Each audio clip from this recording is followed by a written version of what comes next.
Welcome to the training on weekly planning. Many of us complain that we don't have time for the things we want to do. Let's consider, however, that in a typical weekly schedule of sleeping 8 hours per day and working 40 hours, we are left with about 72 hours of discretionary time. Now, if you're a young mother, you work more than 40 hours a week. But I still want you to consider that there may be pockets of your time that you are spending in areas that have no real value to you. Where does all that time go? Well, we tend to spend our time like it's infinite, a little here and a little there, and then the next thing we know, there is no time left for our good intentions. The truth is that we have time. We just need to be more aware of and intentional with how we spend it.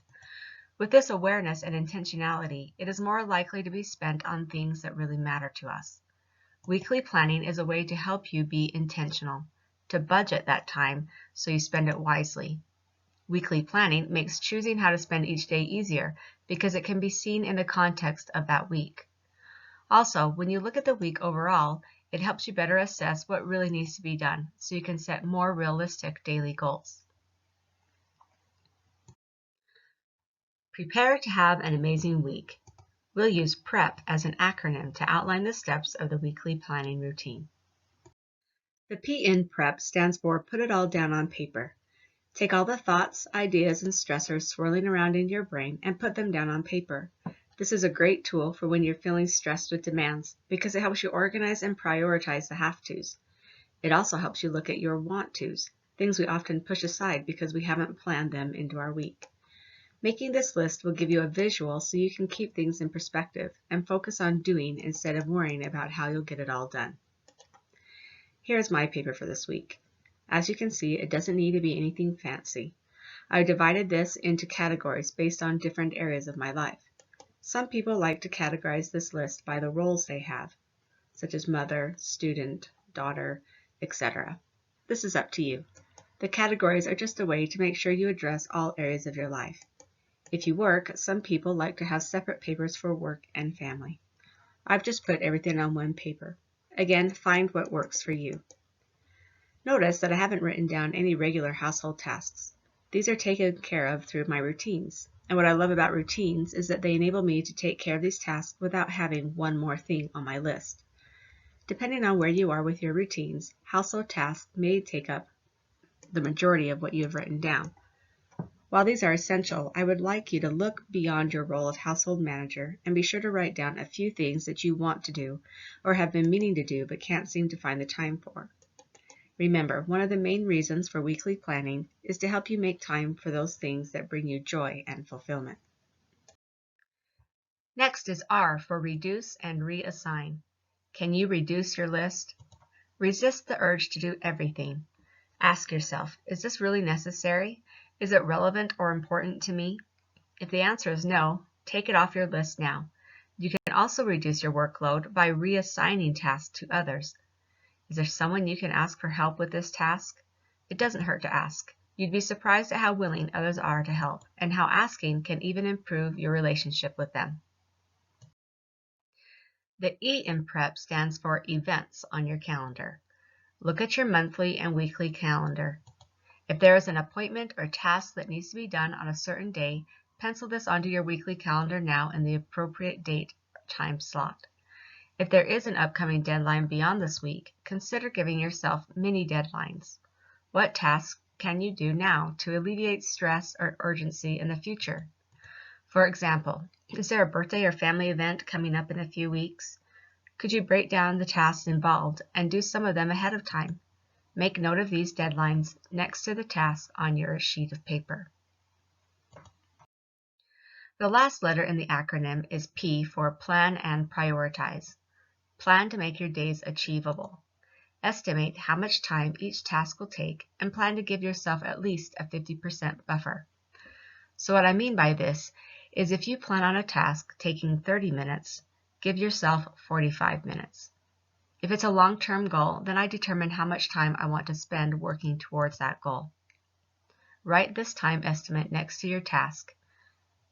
If it's less than 15 minutes, I usually leave this blank. Then, prioritize your tasks. Do this any way you choose. I used to number them, but lately I have liked organizing them into categories. Notice that I have an asterisk or a heart next to some of the tasks.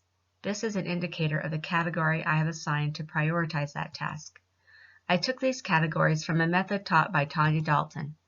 Here is my summary of her method for prioritizing. I will put a link to her blog post about this in the video description. Tanya recommends using 3 categories: escalate, cultivate, and accommodate. Escalate are those tasks that are time sensitive. They either have an imminent deadline or require you to work quickly. Cultivate tasks are not urgent, but they are important because they move you towards your long-term goals and the life you want to cultivate or create. Accommodate tasks are things that need to be done but are somewhat insignificant or unimportant, such as checking and responding to email, running errands, shopping, etc. The key to this categorization is to use it to distinguish your priorities. Which tasks need your time and focus first, and how much are you going to give each? Escalate tasks require you to spend some of your time on them because they are urgent, but this isn't a place you want to spend a lot of time in because it is essentially living in reactive mode. We want to give the main focus of our day to cultivate tasks because they are going to move us toward our goals, fulfilling our mission and purpose. Cultivate tasks require more time and focus to allow for our best creative work. Accommodate tasks are what we want to spend the least amount of time on. These need to be done, but they shouldn't be taking the bulk of our time. Unfortunately, we often let accommodate tasks fill our days or distract us from our priorities. Being able to distinguish these tasks and put them in their proper place in my day has been a game changer for me.